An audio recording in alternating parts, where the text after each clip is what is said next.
Yo, Joburg, we're back for another random grab bag of GI Joe chat and banter. My name is Steve. I'm joined by my oldest friend in the world. Hello, Robert.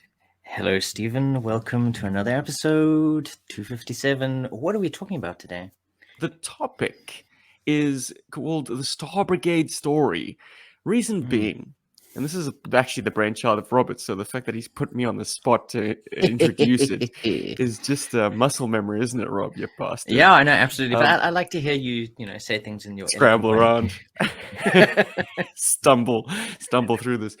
But in a recent Hasbro Q&A, the question for Lenny and Emily was, what is the narrative of Classified? What is the story that ties it together? Like all these designs, like how do they play with each other? How do they interact? Is there going to be any kind of, I don't know, comic book or just a box back blurb? Will the website add any meat to the bones? I'm kind of riffing. That was going beyond the ambit of the question. But the bottom line is, it kind of stumped the panel because there isn't. There isn't a narrative to Classified. I suppose it imports whatever canon you happen to be in favor with. Lenny did mention that the very tasty like photography and the shoots that they use these figures in kind of give a backstory. Like you can see with Tiger Force Outback, for example, he was, I don't know, obviously in the jungle, stalking around, gets captured by a bat and a viper, gets into kind of fisticuffs, that dynamic kick supported by the bat. Um, and Duke, similar story, is in the jungle. I don't know. Basically, that was the It's fair semblance of bones. the Fair answer. bones. Yeah. So we decided to flip the script to a time where there was a very vivid narrative concocted on the file cards of a series of characters and figures and concepts that had absolutely no support, came out of nowhere, told a batshit crazy story, and then just winked out of existence as the line came to an end. It is none other than the Star Brigade story. And I think this will come as a surprise to a lot of listeners. It certainly came as a surprise to me. Like just what shit they were throwing at the wall to go along with Star Brigade and hoping that it would stick. Rob, your Well, comments, please. the bare bones. Once again, bare bones information you can gather from the file cards does tell a fairly big story, and it feels like something that's been going on for a while. Like the file cards, very specific ones as well, kind of really do add to an overall narrative that they have going. Like Star Brigade is the next evolution of GI Joe. They've taken their battle from Earth into space, and it's GI Joe versus Cobra, and what they termed the Lunatics Empire. Batshit. What? Yeah, where did that come from and where did it go? Like what was anyone smoking back in the offices of Hasbro in 93, 92, thereabouts? And to once again address the elephant not in the room, Paul unfortunately is knocked out by our ever-present load shedding here in South Africa. Oh He has yeah, the power him. inside him, but he doesn't have the power outside him to join us tonight. And I'd also Yes. like to give a warm welcome to the Berg Force live in the chats. We got Swordsman, we've got Railroad, we've got MCDJ, ACDC, we've got Bob Squad. Outstanding. Thanks for Oh joining us, yeah. gents. Welcome If you'd like everybody. to become a patron and join us on our adventures week to week live in the show for as little as $3 a month, check out patreon.com/GI Joburg, I guess. That sounds right. Something like It's that. probably Link in not the description below. a real South African hero. Nobody actually does that, right? When you rattle off like a URL No, live, I no don't one think people like are like then writing punches it it into down. their Like, oh, phone. okay, I gotta do this real quick And while I'm on the no one bicycle driving. enters.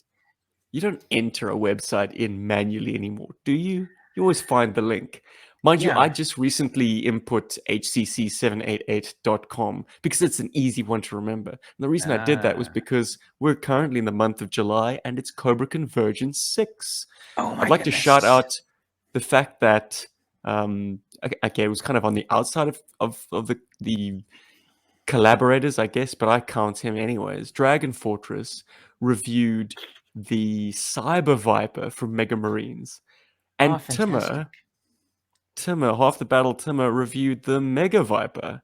And it reminded me of a time when we both had our Mega Vipers, didn't like the lurid yellow and purple scheme, and decided, nope, we're going to customize this We guy. make our We're going to take own some characters. model paints, and mine was called Red Star, not to be confused with the GI Joe Red Star. I thought it was a cool name for like a cybernetic bounty hunter dressed in red and black. So I gave him pretty much a Crimson Guard scheme, Yeah. um, and like black boots, red legs, red chest, black details, and a silver faceplate. Yours you called Shadow Viper, I think. This is I before there think was it actually was. a Shadow Yeah, Viper. before that existed. Once again, we're stealing names from other things. But mine You was all did it black with up in black. silver and gold accents. Yeah, he was very cool. He Well, I still was looks just like thinking that about with a it little bit of today. Yellow showing stuff coming through, off. eh? Yeah, we didn't prime our figures before we painted them. We just Nah. straight on brush onto plastic. But what I was recalling, and I thought was quite innovative, was the fact that you put like gold bands around his ankles, which isn't suggested by the sculpt at all. There wasn't like a sculpting break that you chose to bring out in a different color. You just Yeah. totally just got inspired and were like, yeah, I want to have his ankles blinging. He's gonna look so cool, you know. He did too. I enjoyed Yeah. playing with him a lot more than I did Cyber Viper.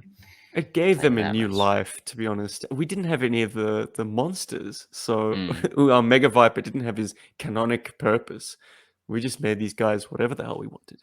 Because we had a very vivid science fiction or sort of space bent, thanks to Star Wars and Star Trek, and G.I. Joe were the best canvas, the most Mm. suitable like cast of varied characters to use. You had robots, you had alien-ish looking dudes. You had the Dreadnoks, which just made for great like cyberpunk scumbags that you'd find in some far-flung, distant galactic bar. Absolutely. And we had tons of fun just playing space adventures where we just completely recast, characters and they became their own things. And I think we've mentioned shifters once or twice. But we did have there was at least one fully formed space campaign, I think we did. Oh It was yeah, like and dudes on the several ship. Renegade several that wasn't surrogate Renegades, was ones. it? No? We did do, yeah, the Renegades back then at least was a science fiction kind of bounty hunter or mercenary, like hired gun Yeah, yeah. space story where we each had like these hovercrafts. We just basically took GI Joe vehicles and made them These are fly, hovercrafts now. and they were used for, I don't know, taking down, I suppose, cash in transits or enemy convoys, stuff like that. Yeah, and your mom had a great table in her dance studio, her home dance studio, that basically became the ship. We just attached like smaller little like stools to it, and it just became like a whole big thing that we'd have to build every time we played, because obviously this is the base of operations. I'm glad you touched on that. We'll certainly like get further, sink our teeth further into that structure as we get into this topic. I mean, it's typically it was definitely in the waters at Hasbro around about the same time because they wanted you to do that with your Star Brigade figures. This wasn't just like going to space in the Defiant. This was like intergalactic battle on like a Star Wars scale, like flying through the rings of Saturn. That sort of crazy shit. At quasar Skirting speeds. skirting black holes. But I do want to take a quick diverging path to address some of the news that has broken this past week. We're Oh, going to are really you talking bait about this the hiss podcast. tank? Are you? Is that what you're talking about? Why The not? the new levels? Yeah. Well, Any absolutely. insights you'd like to share? The price over time, as they introduce more levels, I think the price becomes less offensive, because Hmm. at this point we've gone 4 levels up now apparently, and you're not just getting the hiss, you're not just getting the hiss driver, you're getting a variant hiss driver, you're getting the female hiss character, Hmm. and most recently they unveiled Cobra Commander, a new version of Cobra Commander. Yeah. Mickey Mouse but very Yeah. much that classic Cobra Commander presentation. And I mean, I just laughed out loud and thought to myself, well, guess everyone's Snake Supreme Cobra Commander design, whether it's in black, blue, or light blue, is about to shuffle its way to the very back of the display.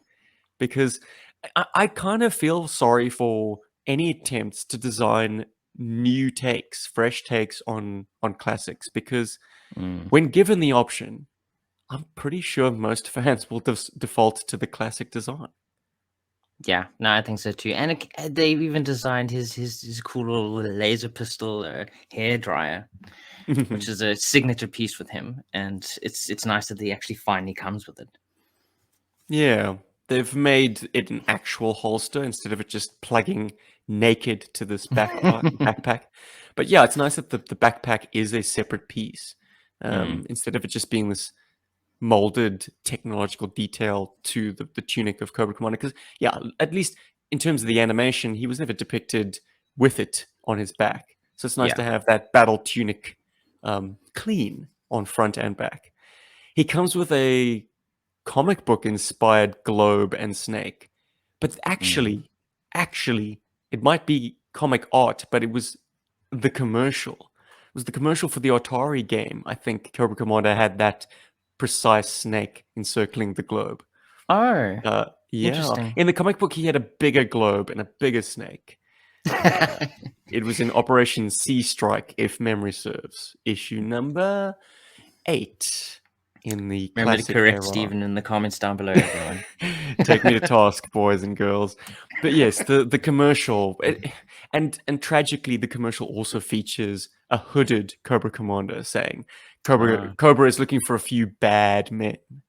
Uh-oh. Um, yeah, men Oh only. It was no. the '80s, guys. But Oh it's a goodness. handsome-looking picture of a figure. A lot of people have speculated that they're scrambling for a reward tier reshuffle because Mm. this is just a picture. It's not like we've been seeing with the other rewards or the other Yeah, tiers the of proper like rewards. 3D You're still paying renders. for it. Yeah. Yeah, yeah, yeah. This It's is literally not it's that. just concept art. Like, oh, we were gonna do this guy at some point. Let's just throw it at the hiss.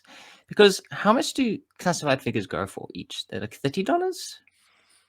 Yeah, I think they Or what is started it? at 22, then they got hiked up to 24.99.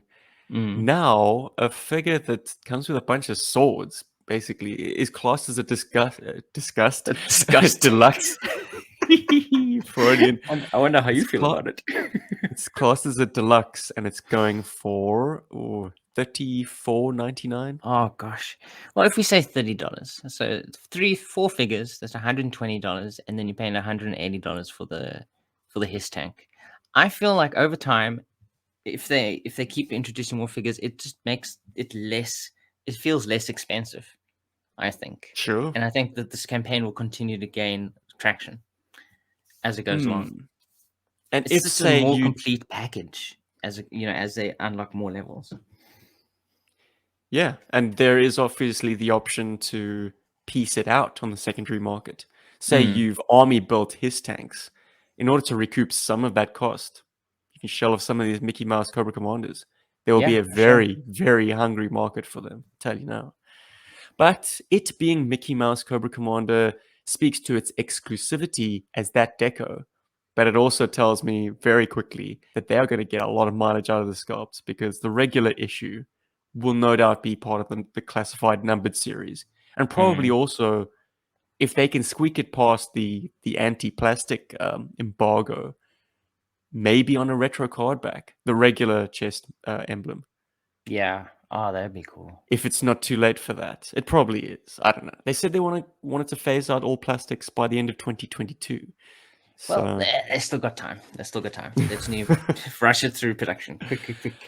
I fear that nothing can be rushed through production these days. But I don't know. Various companies have various methods and have various successes with the current climate, shall we say? I mean, everyone points to the fact that in a time where Hasbro come up with nothing but excuses for late product, McFarlane is going gangbusters.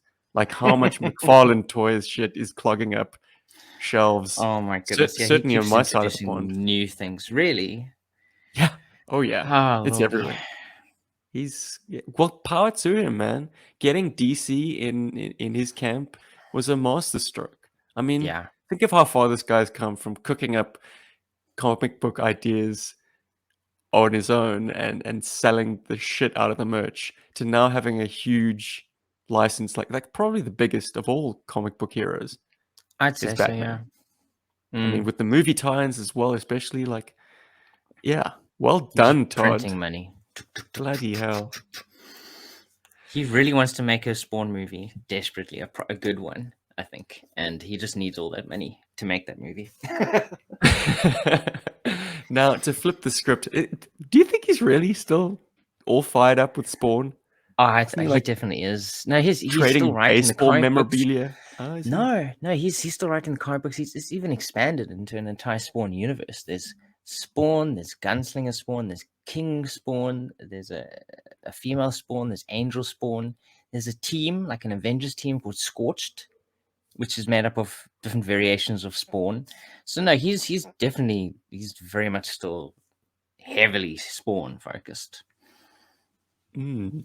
And We his have comics are usually the some. cheapest ones on the market as well. It's still at $3 as well. Everyone else is selling theirs for $4. So Amazing. Amazing. All right. And just crunching the numbers, as I say, to immediately date this podcast, if we're to look at, wait, where is it now? Classified series Hiss on haslab.com. By the way, on the website, on the Hasbro Pulse website, they put the Hiss right next to Reva's lightsaber, which is very cruel, I think. But yes, it is fully funded with 15,743 backers. The target was only 8,000, so they are almost double that. There are 37 days remaining to the campaign. absolutely insane. Yeah, it's And I pretty think cool. often they say, I mean, like you get a huge surge at the start and a huge surge at the end. And I think also at the end is when retailers come in with all of their pre-orders. Anyways, I can now share the delight that is the Operation Recall, which has also started up in this past week and is also steaming along. It has funded. Now it's just a question of how much it's going to fund and how many of these figures get unlocked. There. Forgive the totals on my you are on my webpage. It will show them in Australian dollars, but it has blown past its goal of $120,000 by 47,000 now. It's at 167,770, Oh, which it's wild. means that the first four figures are going to see production defos. And that is Breacher by Gabriel Magnum, who is an intervention specialist with a dog. Ooh, Damselfly by friend Ted Terranova, which is an enemy aerial assault trooper. Ted cool. is responsible for Action Robot Punch, to anyone who's familiar with that channel. Then we have Soul Eagle Guerrero by David Emmanuel Martinez, who is a luchador soldier. Cool. Looks very much Nice. from the GI Joe Extreme camp, if I'm to be honest, in terms of his weapons. I think it looks like Freight, even in down to the pose that he selected, but I could be mistaken. Anyways, we then have Cadaver by Chad Malcolm LaForce, who is a silent infiltrator, and it looks like he has his own unique faction, if I'm to be honest, because he's got a Interesting. symbol. Very cool. So those four are available or will be available when this thing goes into production. If you are to go all in, you would get one of each of these. But what makes me very excited is as they reach certain milestones in the funding, they will begin to add the next wave and the next wave and the next wave. Hopefully, by the end of it, a complete wave of 16 figures, plus Ritello, who is Carson Metaxas's Radio Man and homing pigeon set, plus an 18th figure, which we don't know anything about yet. So, what? It's an exciting project, guys, to see it culminate. I mean, yeah, these are so unique. These designs are each amazing. I'm delighted to note that Alexander Murrell, Jason Murrell's son, Jason Mm. Murrell of the Order of Battle podcast, amongst other things, he's known to the community, and so is Alexander for that matter, has submitted a character called Shh, which is Ah. a ninja with a prosthetic leg. He's done a build of it using like 12-inch Adventure Team guys. I think it's I don't know, not the $1 million man. Just to be whatever Action the Man, I guess. no, well, whatever the I forget. Mike Powers, that's it. Or A sort of cybernetic leg plus various like sort of black ninja parts. That is the next one to be funded. I think that gets funded at $180,000. aw. So they're 13,000 off the mark for now. And it goes on and on and on. Guys, I implore you to, even if you aren't prepared to part with some cash, just check out the Kickstarter and see the depth of creative designs that the fan base has provided. Like, you've got guys in their 40s and 50s contributing designs along with guys in their early teens or not even 12 or 10 years of age. It's terrific. So exciting. They've really captured, Carson, bless you, man. You've really captured what it was like to be a kid and come up with these concepts. I certainly Mm. enjoyed the exercise. I'd like to think you did too, Rob. Oh, absolutely. I had a fun time coming I up with really something enjoy unique. the card backs because Carson's done a mock-up card back. Actually, probably the card designer's done a mock-up with the outlines of all the coming soon figures. So Ah, they've taken the designs, even the kind of the rather crude designs that haven't been touched yet by the artists, the actual creators' designs themselves, and given them the silhouette treatment. that's so Awesome. neat. Oh, I hope this goes as far as it can because it's such a cool concept. It's Well, the only amazing. thing stopping it from going all the way and then like going into a second and third and fourth series would be, I guess, our collective interest. So I Yeah, for certainly sure. hope that we can keep up the momentum. Yeah, man. Also very exciting to me, and I don't know if other Kickstarters have done this, so forgive me if the 3D Joe's wasn't the first off the mark, but I do enjoy reading this kind of the budget section in Kickstarter. It's Uh, 44 to $50,000 and some change to produce a single figure. oof. That's in terms of the manufacture and the tooling and the creative development. So the total cost for a wave of four figures is like between $178,000 and That's $202,000. wild. So it just makes me think when we were getting O-ring figures back in the day, like just in their droves, Mm. like we failed to realize that each single individual figure was nothing short of a miracle. Like I think of this project and the fact that like you're paying now and you wait and you wait and you wait and it goes through all these stages of development and eventually at the end of all that spits out these treasured little playthings. I think to Mm. myself, we used to take that for granted back in the day so much. Yeah, when it was coming out yearly with new figures, I think you guys mentioned it in your Iconicon chat. Like each year, like those figures would be there, and then like 2 or 3 years later, they wouldn't be there anymore. Like they'd move on to the next wave and to the next wave of characters, and if you missed your chance to get them, you'd never get them again. At least at the time before secondary markets were a thing. Yeah, Hmm, forever gone, forever gone. But I think also it's probably cheaper though for big companies to make these because obviously their print runs, absolutely. total recall is going to be very limited. And I think the smaller your print run on things like this, whether it's plastic or paper or printing or whatever, it becomes a lot more expensive. Actually, it's way cheaper to produce hundreds of thousands of these things than it is to produce a very short run of The something. unit cost goes down, but something to bear in mind, and I can't remember where I either heard this on, it was probably someone else's podcast, or maybe it was a conversation with a more financially minded friend of mine.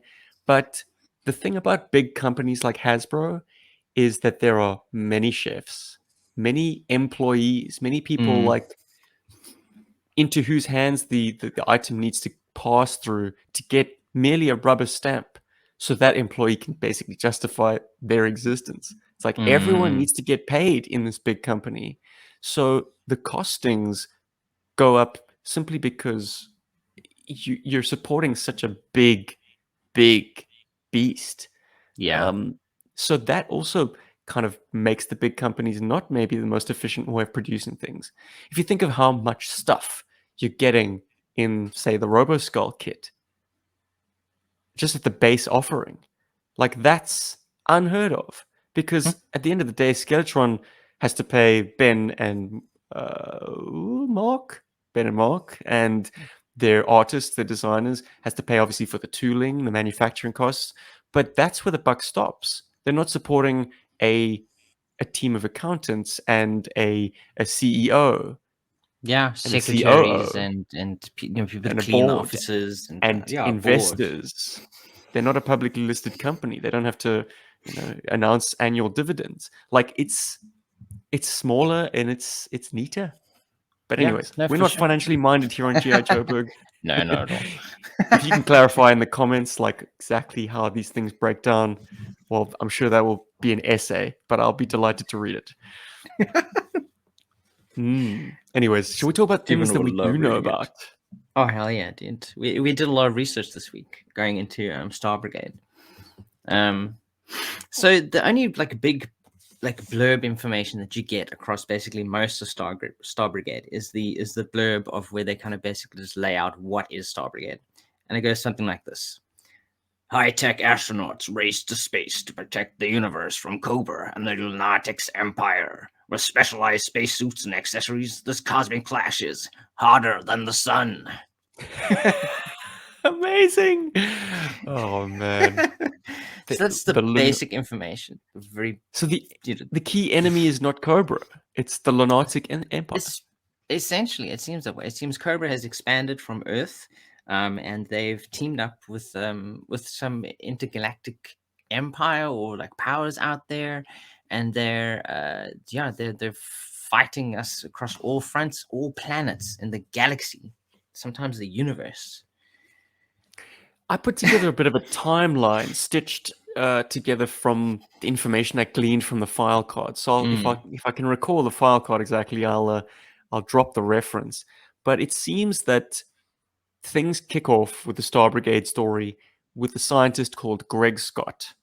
Now, Greg's been working on powered armor for use to combat threats in space for GI Joe. mm. Destro breaks into the lab, steals the plans or partial plans, and leaves poor Greg Scott close to death. Using the technology that Greg helped pioneer, he's put back together with the assistance of GI Joe's resident like robotics genius, a guy called Gears, and goes on to live again as Robo Joe. Meanwhile, on Earth, G.I. Joe has finally defeated Cobra sufficiently enough that Cobra Commander needs to seek refuge in space. So he sets about building bases on the moon to stage his further campaigns for, I suppose, global and now galactic domination. Mm. So Hawk puts together the Star Brigade team to go out and kick Cobra butt in space, which I believe, if I'm to recall Hawk's file card correctly, they succeed in doing. This is the Hawk that came with the armor bot. Yeah, the In fact, armor his bot.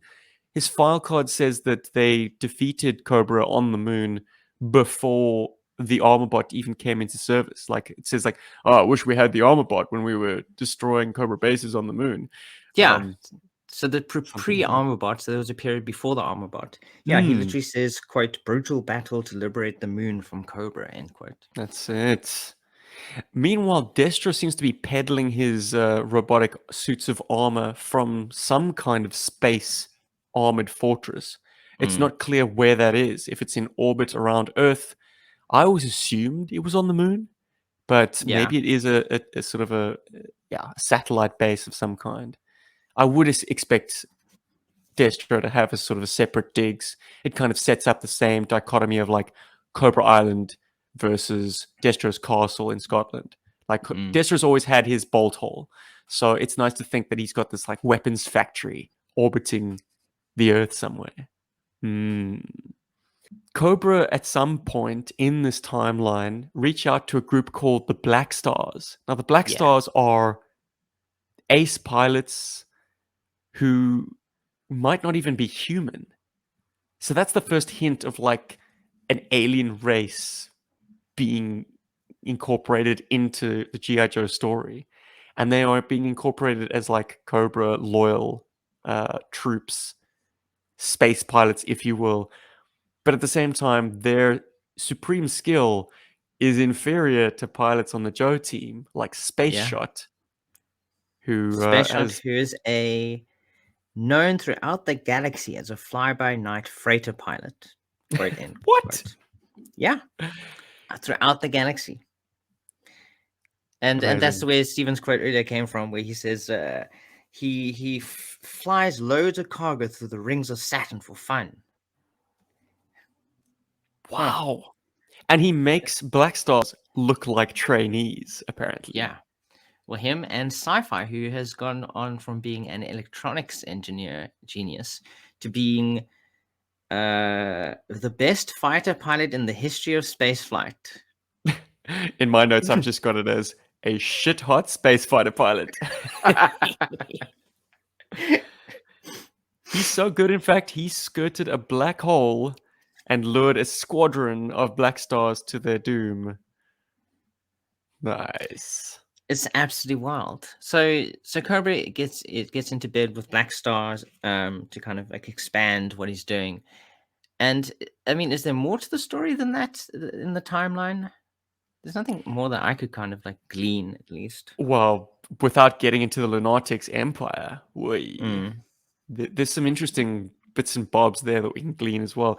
But I just want to make mention of the fact that, like, in this telling of the G.I. Joe story, not only are we traveling as far as the rings of Saturn with old Space Shot, but the fact that there's a black hole somewhere in the galaxy that is within reach, like, there's no talk about hyperdrive or warp speed. I suppose it's assumed that these craft can like travel faster than light because, I don't know, you can't really sweat the numbers any other way. Like, space travel it can't be done at regular speed.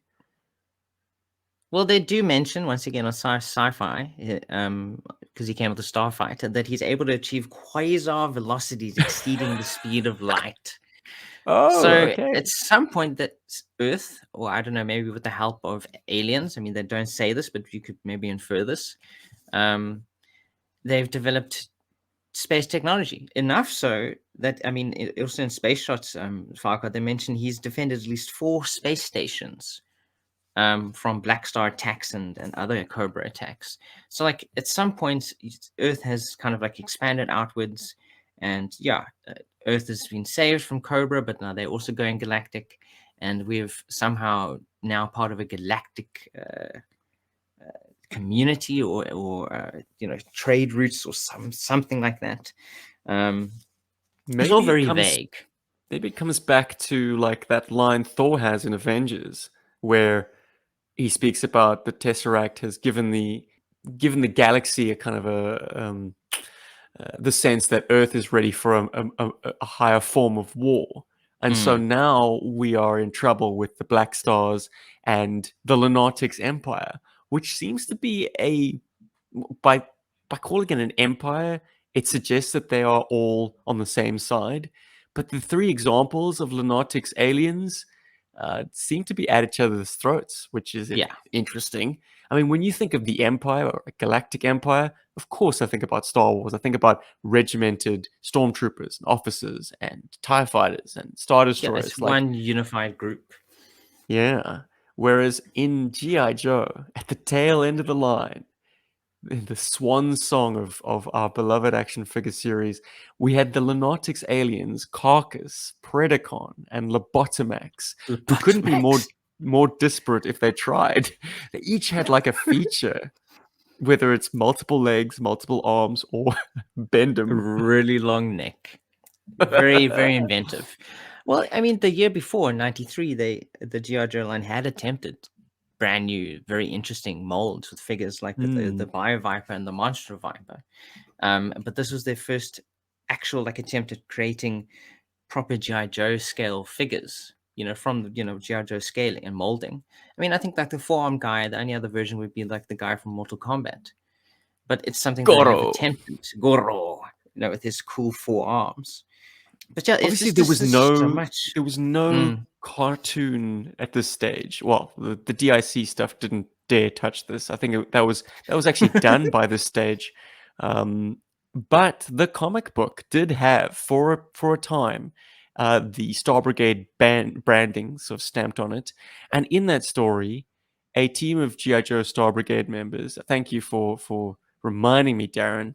A team of Star Brigade members are tasked with basically it's the same plot line from Armageddon, where there's an asteroid that is hurtling towards Earth, and the Star Brigade team was sent up to divert it or destroy it. It has been sent into Earth, sort of intercept angle, by some kind of renegade scientist who has populated with these mining drones, these robot troopers, armed them, and is using them for defense. And it winds up being a joint mission between GI Joe and I suppose the now fallen USSR. I mean, they kind of talk about it a bit when they team up, that like the Soviet Union has collapsed, and like this is the remnants of the October Guard. I don't know if you want to call them the New October Guard. October Guard sounds all very Soviet to begin with, so probably they would have come up with a different name right about that time. But I remember most significantly Red Star introducing himself as Red Star and saying, "Yes, I got this code name before it became a political embarrassment." In So any obviously, case, Larry I Hama wish tried that to there make was sense of this. yeah, but at the same time, I wished he had them fighting Cobra on this asteroid and not some Yeah. rando scientist with these mining droids. Well, I think he just looked at he looked at what they were laying out in the toys, the kind of the Lunatics Empire, and he was like, I can't fit this into Joe comics. This isn't gonna work. So they're just I'm just gonna use them. They're going to space. They're gonna fight drones, and they're gonna come back, and then we're just gonna forget this whole thing happened.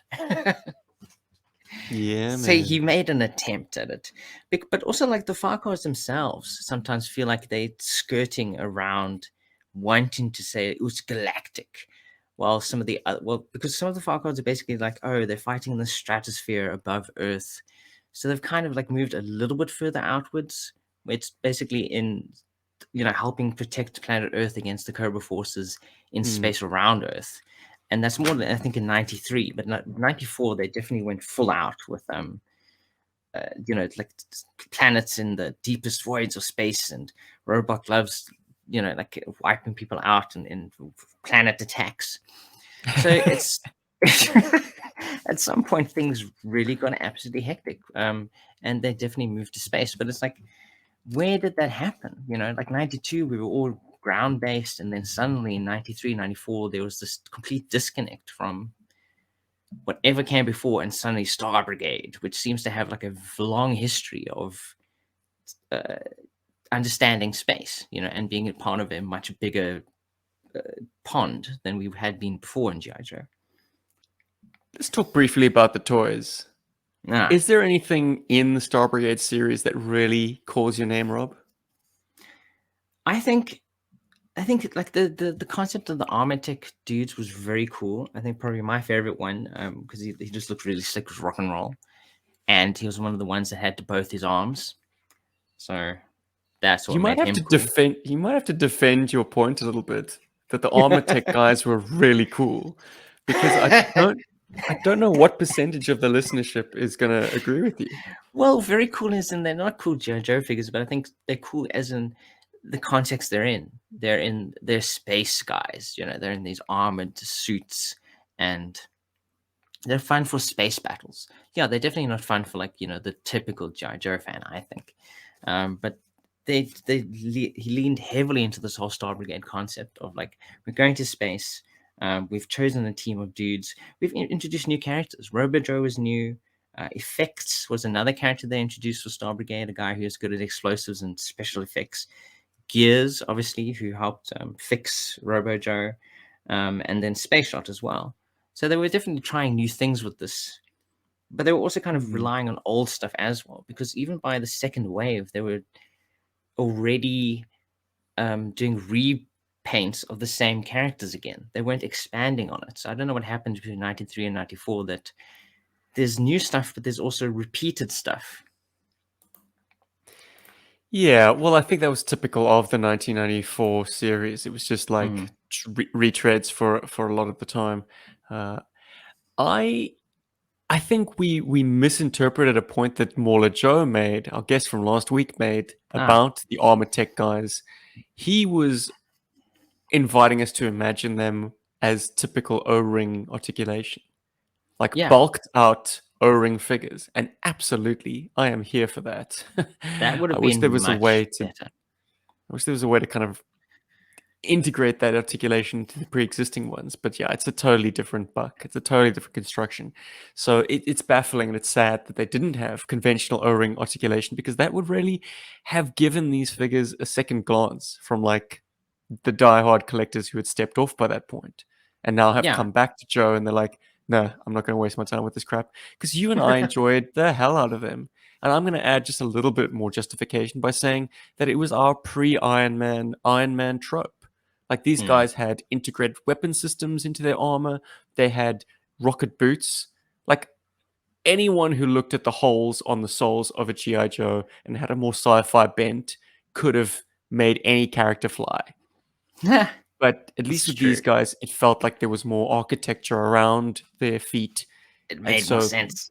yeah, they had these jet maneuvering thrusters, and they were operating primarily in zero G or very low gravity environments, like on asteroids or the moon. And they were just our way of being able to play out these kind of like, I suppose, very tense 2001 Space Odyssey kind of like stepping out the airlock adventures. You know, you're in space, the environment is the most hostile thing. That's what's going to kill you. Like, and you've got this protective suit, but you're still like alone in your very tight spacecraft, basically doing battle against threats in outer Yeah. space. Yeah, we had a Oh lot of man, we fun. used to crash out on like planets or asteroids and have to like explore very much like Alien, stumbling through this alien land, hoping that creatures don't attach themselves to our faces and kill us. Like it was exciting, man. But let's get back to that repurposing of the table in the studio. Fortunately, my folks' place had a nice, spacious room that was left empty for the most part, so we could fill it with furniture and basically build a freighter, a giant vessel. Um, because let's face it, guys, even if Star Brigade was able to produce its own spaceships, they wouldn't have the size or grandeur required. Like something the size of the Defiant is as big as you're ever going to get. Yeah.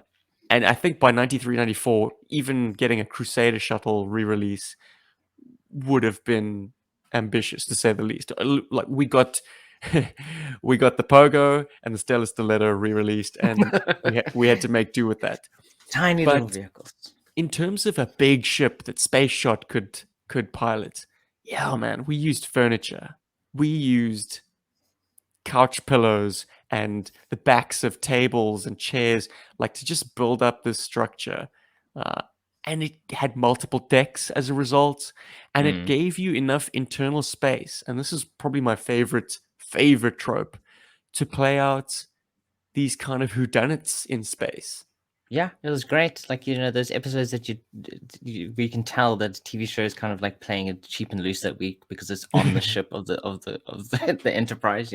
That's what the whole episode takes place. But we really enjoyed playing those ones out.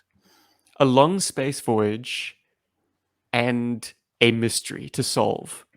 Those were our favorites because we were often playing late into the night we would put on some ambient music. Do you remember the albums that we used to home in on, Rob?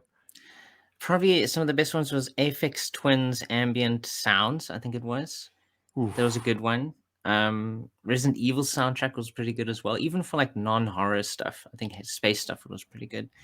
And there was some of the discs for games on PlayStation could actually just be played as CDs because that's literally what they were. They were CDs. So I think we played the CD for what the hell was that game called? Was it? Wipeout. I think it was Wipeout. Yeah, Wipeout. And then there was another space game as well that I had. Jeez. Oh man, I think I've got it on my PlayStation Mini now Oh, because you I hacked must. my Mini. But the name escapes me. It was kind of like an RPG in space. Yeah, You'd like an upgrade RPG your in ship. space. Yeah, it was very basic. I mean, obviously PlayStation, but the soundtrack was just this kind of like throbbing like spaceness. You know, they kind of just filled you with like not just dread, but like it felt like space. And the music in that game was very, very good. I wish I could remember what it's called.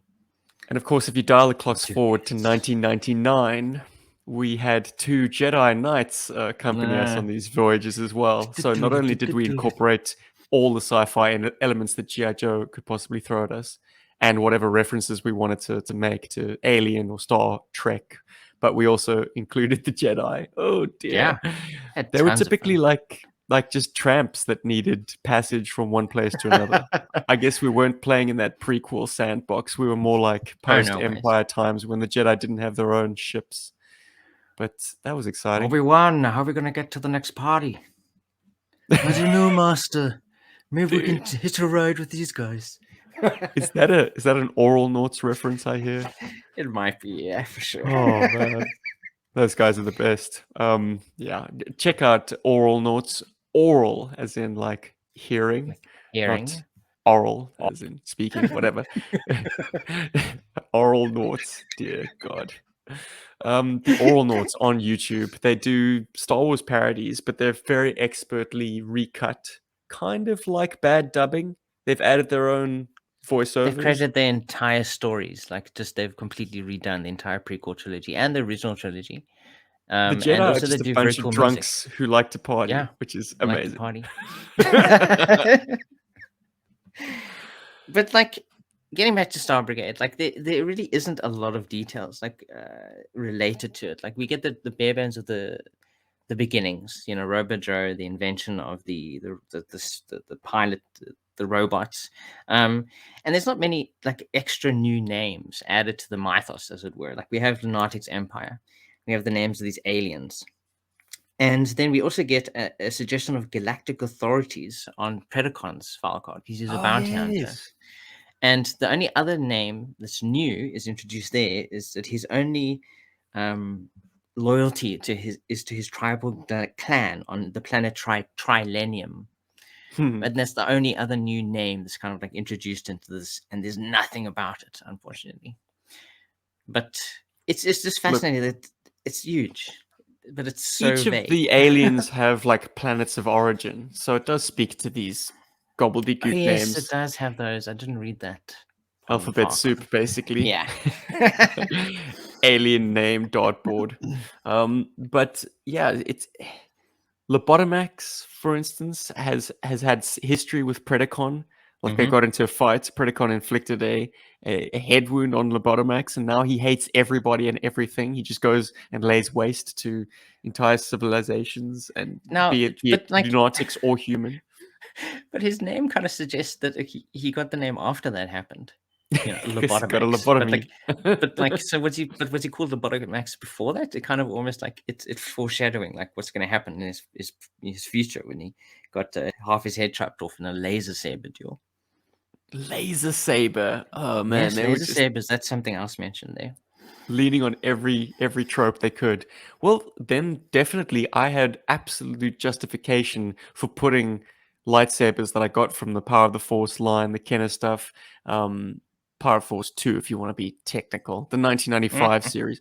I used to take those lightsabers and give them to GI Joe figures. For instance, either Tomax or Zaymot. I just used one of the twins. I gave him a Batman cape on his one shoulder and a lightsaber in his other hand. It was definitely a Darth Vader lightsaber, and that was my new sci-fi ninja Jedi character. Don't know what I called him, but it was cool, man. It gave me license to leap from the TV to the mantelpiece to the couch. It's like, how are you doing that? I'm a Jedi, guys. I'm a Jedi, dude. I do whatever I want. I run fast. I'm quick. Only that one time. Only that one time on the Trade Federation ship. Yeah, geez, Yeah. we just forgot about how we can do that for the rest of the decades of this trilogy, this franchise. Darren offers you an explanation that Lobotomax before his lobotomy was just called Max. There you go. That's brilliant. What an I love that. absolutely wild time the writers of the file cards had at this period. Like, they were just going to the beat of their own drum, man, following their heart and writing a fiction that never saw light in any other media representation. It existed purely on the backs of the action figure cards. Yeah, And I am here for it, man.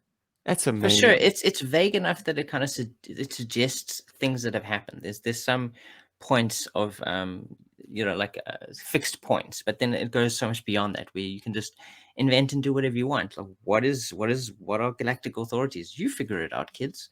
What is the Lunatics Empire? You figure it out.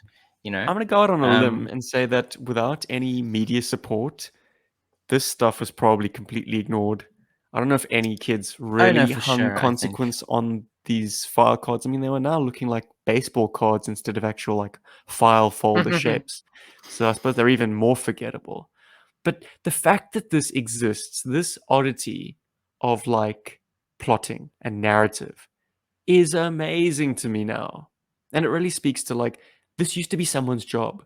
That person no longer exists. That job title no longer exists. No one's writing these stories. And I feel sad, man. I'm like, oh, we've lost a little bit of like that batshit crazy element of GI Joe. That like throw anything at the wall, see what sticks. I guess it comes hand in hand with it being absolutely wild time. Especially when the death knells were sounding and G.I. Joe was punch drunk and heading for the ropes. It's like, try it all. Let's see if kids like Star Wars. Yeah? DEF. Do kids like drugs? Do kids like to party it up with the Jedi. Yeah. Awesome. We've got a question from Tim Wild, and I'm always pleased to take his questions. Go for it, Tim. Here we go. Would Star Brigade or space adventures with G.I. Joe have been more accessible if these attempts were in the 80s? I feel like the 80s space adventures in movies and shows were much more accessible to kids. Gosh. Well, I came up in the 90s, and even if there wasn't Star Brigade in G.I. Joe, I would be playing in space. Like, I took my eco-warrior guys, and anyone who had a helmet, removable or not, was effectively a space guy. As long as you didn't have any flesh showing, you could operate in space, and frequently did. So, yeah, it probably would have been... It would have been more divisive within G.I. Joe, I think. I think the effect of it being in the 80s as opposed to the 90s, it would be the jump-off point for a lot of fans. Because it'd be like, no, not my Joe. My Joe are guys slogging through the jungle. I'm going to ignore all the space crap. Because space is a divisive device in most mediums. I mean, Paul's often said on this podcast, He-Man went to space to die, and G.I. Joe went to space to die. And people often say that. It didn't do any harm for me and Rob, but we probably outliers. For sure. Yeah, I think, I mean, for us, anything goes, or anything went when we played as kids. But I think definitely, at least earlier on, G.I. Joe was very much grounded in where it was. And especially when Larry Harmon was doing the file cards, I think obviously he had some idea of creating a living, breathing military unit, that fought against this terrorist organization known as Cobra. And to introduce this much earlier probably would have actually been, I don't know, I think it would have maybe done more harm than good. I don't think it was a good time. Moment. Yeah, it would have been like that, but in the toys. So I don't think there was any good time to introduce this, really. But it The might have question was, fared. sorry, I think we might have exceeded the ambit of the question. Tim was Oh, asking would whether it be more if it accessible to kids if it more came out in the accessible. 80s? Yeah, because then it would have probably had a bit of media buzz surrounding it. Yeah. Whereas it popping up right at the end, it didn't get the lion's share of exposure. It was an Essentially, it ad just came campaign and the and it toys went. themselves. Because I mean, they repainted some vehicles for it. They invented completely brand new ones. The power fighters were basically like advanced snake armor. Um, Yeah. it's fascinating. It's they just didn't get a chance to kind of come out. But I think definitely 80s. There's probably more like accessible sci-fi going on as well on television and stuff. Even just sci-fi-ness. If it's not GI Joe specific, I think it might have made it a bit easier for people to get into it. The Look, board is like a sub team. Yeah. if GI Joe had lasted 3 Sunbow series, we would have seen the Defiant in animated form. And that would make that thing seem less like a white elephant because it's a Mm. beautiful, complex, impressive toy, but it just doesn't have any significant like media exposure. We saw it in the comic book, fine, but to see it animated would just put that thing on a whole new level and hopefully make it feel more at home in the GI Joe mythology. Like to see, like I know it was animated for for the advertisement, the TV ad, uh, but to see regular Joes interacting with it in a cartoon medium, and let's face it, in Sunbow's earlier season 1, you had stories where the Joes went to space with their sky strikers, no less. Madness. Hmm? Imagine if they actually had a dedicated spaceship. Yeah, the mind races. But shall we close the chapter on narrative in G.I. Joe for now, Robbie, my man? I think so. I mean, like we did our best. I mean, trying to like kind of pieces together. But I think as vague as it is, it's there's enough there that you can kind of like really it fuels your own adventures. And without any supporting media, that's all it had to do. If you like the look of these figures and you like sci-fi, you could just take him, put him in a fighter, and he'll be the greatest fighter pilot ever in the history of the world. I really like the sci-fi that came out in Star Brigade. And I'm not talking about the Mm. repaint that came with the Starfighter. I'm talking about the yellow sci-fi with that weird, like, Oh, that strange I suppose, helmet. Death Star gunner helmet. Because he's got integrated into his arm like a minigun. Yeah, Hey? they Has actually he, were has he trying lost? new things once again. Did he lose an arm? Maybe. I mean, it looks like a Possibly. bat. Looks like a battle android trooper arm, but it's got a Mm. minigun integrated into the forearm. I want this figure now. And Yeah. and there's a passing fascination with the Predacon figure because it doesn't gimp the articulation. Like Lobotomax has weird back legs. I don't like that. Carcass does not even go there. The bloody bendy arms. Well, I think, I Silliness. mean, of the three of those aliens that came out, I think Predacon's probably the best. Yeah. The four arms are really nice. The head sculpt is pretty good. Yeah, he's actually probably the most fun looking of them. If I ever had to like try and find one of these, I would probably go for Predacon. There you go. And Tim agrees that space in any kind of media is pretty divisive. And Matthew backs him up with, yep, it is. Just think about Moonraker. Oh Like, gosh, yeah. it is a Some left people turn hate that for a movie. People Bond. like that movie. Yeah, I mean, it's so different from everything else. It takes a certain kind of person to enjoy Moonraker, I think. But I really enjoyed the fact that, like, it gave me an idea of how Astro Vipers would fight in space. Because they had Mm, those guys in, like maneuvering thrusters, or what are they? yeah, EVA backpacks. Extra vehicular activity so with some good things lasers came attached to from them. it. Zot, zot, zot. Yeah, man. Rob, I shudder to think, but do you have anything new come in this week? I do not have anything new, unfortunately. I think last week we were talking about. Oh no, it was during the premiere of the final part of Renegades, which premiered as part of a huge, the single part movie of Renegades. Someone mentioned Quick Kick, and I was looking into getting a Quick Kick, but locally there's nothing good quick kick wise. So I've started looking internationally, I think, on eBay and other places. What is it about quick kick, Rob? I don't know what it is now. Like literally, someone just mentioned like it would be so cool. So while the Renegades video was on in the chats, someone mentioned, oh, it'd be so cool to see like quick kick doing like a die hard type thing, and I was like, that is a really cool idea, and it fits. I mean, he's barefoot, and if you like his bare feet aren't Scheißenfenster, chewed, shoot the glass. shoot the glass. Mhm. Now I have a gun. Ho ho ho. It's just suddenly I want a quick kick. It's the same like suddenly like I saw Lightfoot. You know, we were talking about him and his little drone dude. And I'm like, he actually looks kind of decent. It's weird. I don't Cool. know. Like decades later, suddenly you just see toys that never spoke to you, and suddenly now they do. You know, it's kind of like the opposite of how like the Patriot speaks to some people. It just is nothing to me.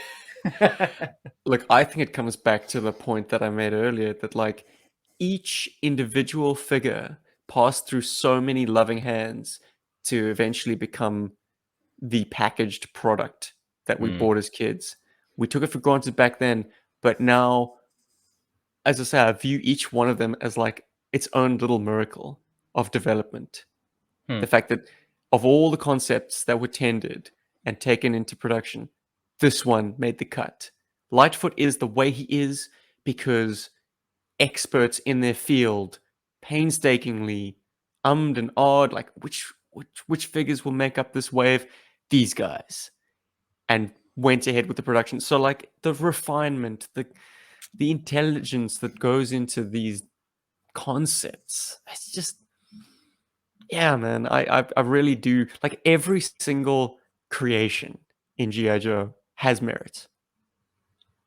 Even sure. if they were taking shortcuts with weapons trees, there is merit to the concept of the figure or the design or the deco. Like even when it became evident that like budget constraints were having a negative effect on the figures, there is still merit there. There is a lovingly designed artwork somewhere that was produced really selling this figure's design. And man, that just blows my mind. So yeah, Lightfoot is a good one. As far as like explosive ordnance disposal guys, he's interesting. He's not just a dude in green with a mine detector. Exactly. He's a guy in yellow with a mine detector. Fantastic. Exactly. Absolutely amazing. And not one, but two. Count them, two lenticulars. Come on. Ooh, hell yeah. How can you not love that? How can you Mhm. not? But you know, you're mourning the loss of all of these things that won't get produced again. But thankfully, so many people were inspired by GI Joe and other toy lines that they have gone on to make their own things these days. You know, there's so many Mhm. companies, like smaller groups of people making stuff, like Operation Recall, like what is it, Gridiron Longbow. Studios, Longbow. You know, the guys making the what is it called? The flying head thing. Roboskull. Roboskull. Not And the even Robotopus. Robotopus.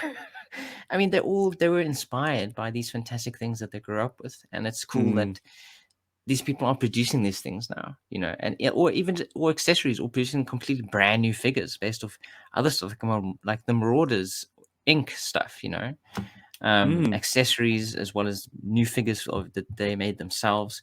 So, like, while can mourn the loss of this creativity that came from the 80s and the 90s, there's so much more that can be that came out of it now, if you're just willing to look for it and to find it and give it the light of day, as it were. Well, I And hope hopefully you're we able to do find a that. quick kick and a Lightfoot, my friend. Hell yeah, dude. I'm gonna keep looking. Did you get anything new, by the way? Well, it's old news, but I figured we've got a bit of time now, so I'm gonna touch on it. Bring it out. I have a Tiger Force Outback Of here course you with do. me. I've also got a Tiger Force Outback back in Cape Town because I have an Yar. obsession with this figure. The first Tiger Force Outback figure I got, this might be a story known to long-time listeners, but I'm going to reiterate it here anyways, just for the sake of completeness. I got it in a trade for a figure that I saw very little worth in. It was from the 2000s. I think it was a Law and Order from a 2-pack. Ah, In any yes. case, got this for no cash. Had no crotch, but otherwise in great condition. Had the flashlight still attached to his leg. And the weekend I got him, if this isn't a lesson in hubris, I don't know what is. A friend's daughter got hold of him while I was out of the house and dropped him on the tiles, and his foot cracked off, like Yeah, I the remember this. toe. And it was heartbreaking to me because I was like, I finally, after pining for this figure, got him at a price I was willing to pay. Um, and now I've kind of had a rather unfortunate break, which I super glued it back on, but like it wasn't a clean join. Like I Yeah, and you tried could it. never be sure of how safe it was after that too. Sure, sure, yeah, yeah. Well, not like I'm going to be doing rough play with my very valuable international figure. It's a misnomer. It's not international. We got it in South Africa. The fact that I Oh yeah. found this locally for trade speaks to that. So there was some distribution reaching us. But anyways, I then was pining for this figure while I was in Oz, and I was like, I had just gotten him before I flew the country. I want him again. Where can I find a good deal? Wound up finding one for 50 US, which is good for these figures. No crotch once again, but like, that's them's the breaks, man. You want to find Those are the breaks. exactly. You want to find an Outback Tiger Force version with his dick, you're gonna really bleed for it. Hemorrhage your credit card, that is. But anyways, I got this, delighted with it, and it fulfills an urge that I'd always felt. All the while, however, I was trying to, on the cheap, find the part to replace the previous Outback. I was like, that would be first prize. That because hopefully I could find the legs just on the cheap, and they Mm. never popped up, and they never popped up, and they never popped up. So I bought another Outback. But as luck would have it, bloody hell, someone was selling pots. Like it was a roughed up head and some arms that both had cracks, and then legs. Just the legs. And I was like, "Oh, that's what I needed this whole time. I just needed the legs. Bloody hell." So I bought the legs for, cents on the dollar. Now I feel kind of stupid that I bought the other one, but I suppose, yeah, another Tiger Force Outback in the collection could never hurt. I can now pick and choose which is my favorite kitty shirt, and then use the other one in play motion and movies and rough them up a bit and not care too much.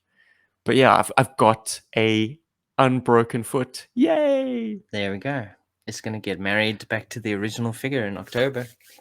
Exactly. I can't wait. Oh man, I've got so much stuff here that will complete toys back home. And that gets me giddy.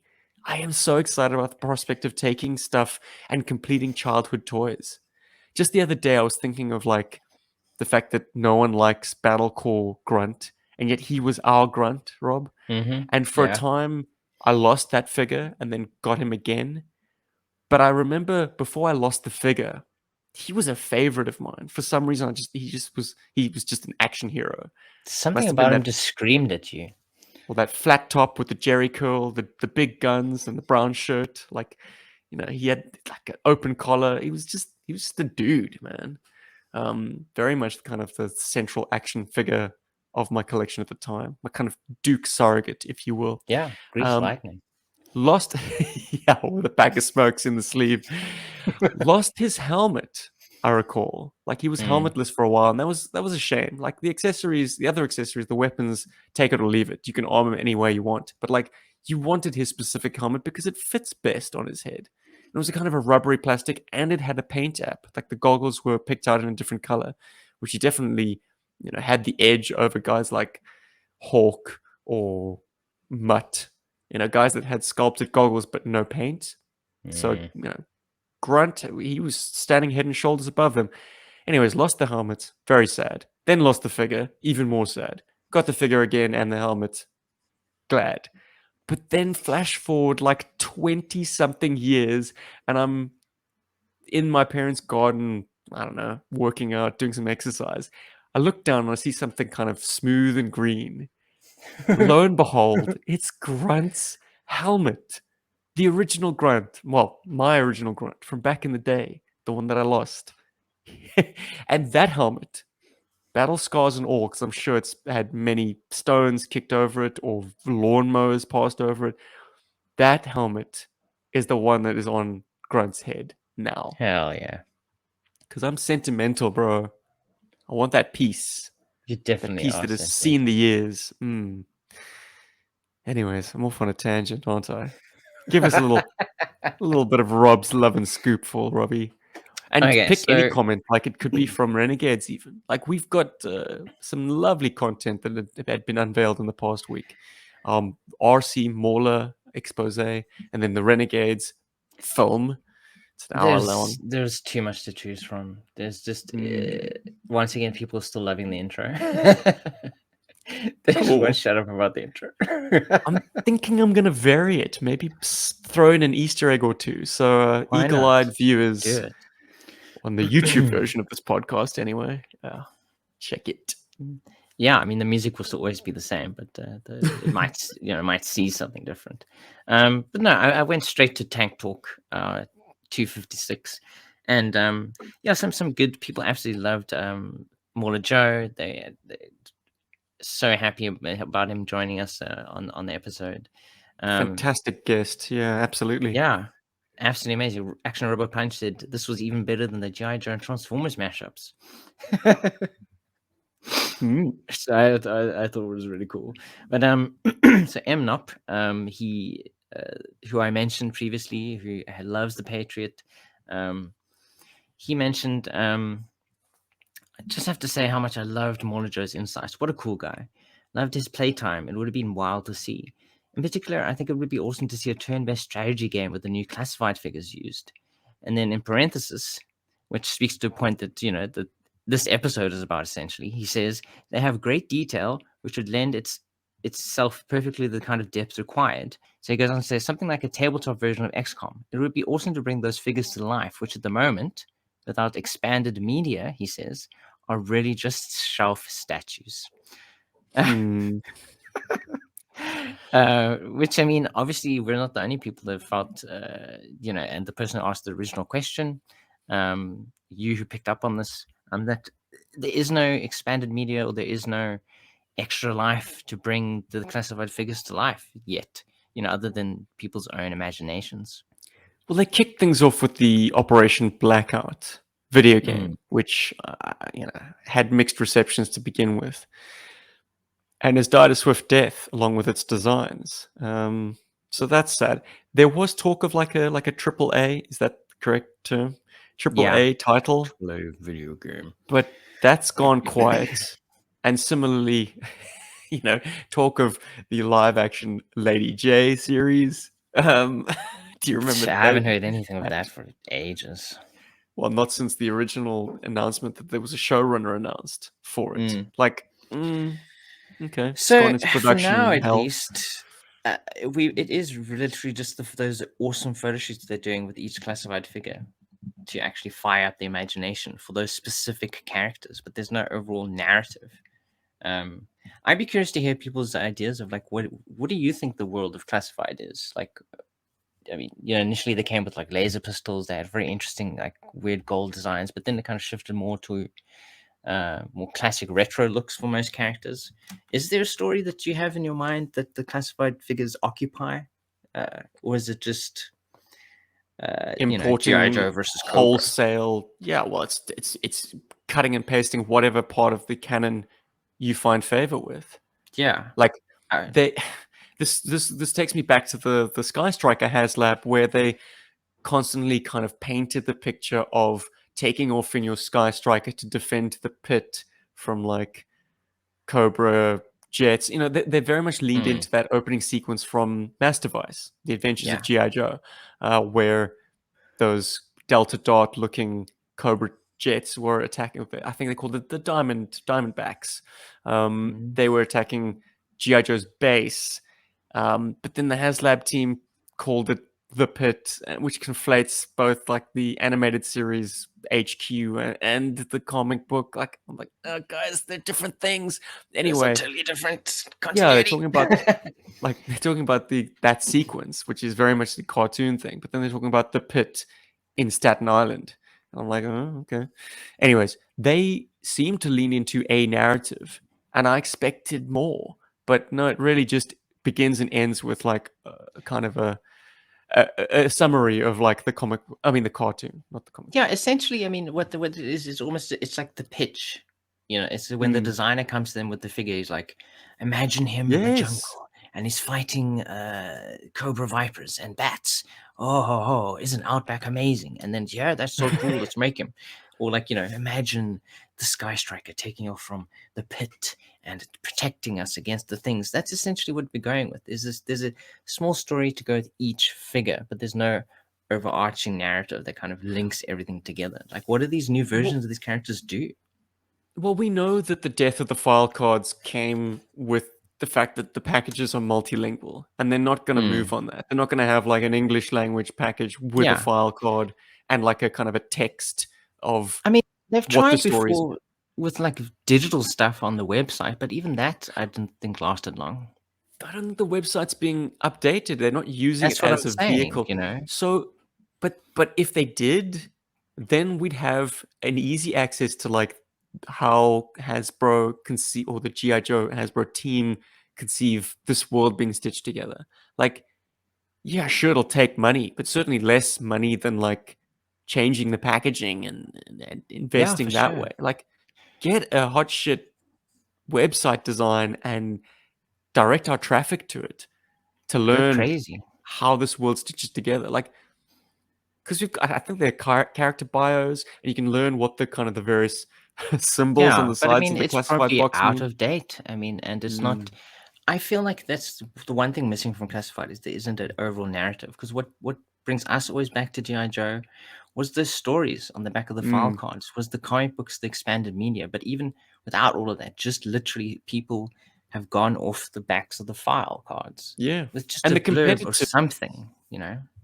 competitors like Action Force by Valaverse, they know the Yes, importance of there we go. narrative, and Fantastic. And that because that drives you, you're interested to know who these characters are, how do they fit together, and it makes you there's a want comic to book, get the new character that comes out. Yeah. there's a file There's a card comic on book. each package. So yeah, it's a pity that the originators of this concept have allowed it to fall by the wayside. It's of vital importance. It's part of the DNA, and I think smaller definitely a companies like narrative, a Valaverse story. and Yeah. Skeletron, they identify how important these stories are, and they're telling them. But yeah, the big dog has gotten complacent, I guess. Anyways, Well, on that rather sad note, they I may think be we're gonna complacent, leave but they're still making money, and people are still buying their stuff. So and the making story doesn't gorgeous bother hiss so many tanks. people. We're making gorgeous toys with no story. Give me a story. I like good stories. Yep. Take me to Just like space. the Lunatics Empire and the Star Brigade. Oh, delight. Oh goodness. And on that Black Thanks as Star always. note. Yeah, thanks as always to the guys in the chats and the guys listening to this on the replay, the guys in the Berg Force. We've got our illustrious team, our Patreon on a roll. Thanks for joining the team, guys. Thanks for sponsoring us. Thanks for everyone for listening. Thanks Thank you, everyone yeah, for for, listening. for keeping the lights on as well as they can be kept on. And yeah, thank you everyone for joining us and listening in. Hopefully Paul will be here next week. Hopefully we'll both be here. Load shedding gods, willing. We'll see what happens. And yeah, join us. What will we say next time? Who knows? We don't No, even know. no one knows. We'll find out when we talk about it afterwards. Yo, Joe. Yo, Joe. Berg.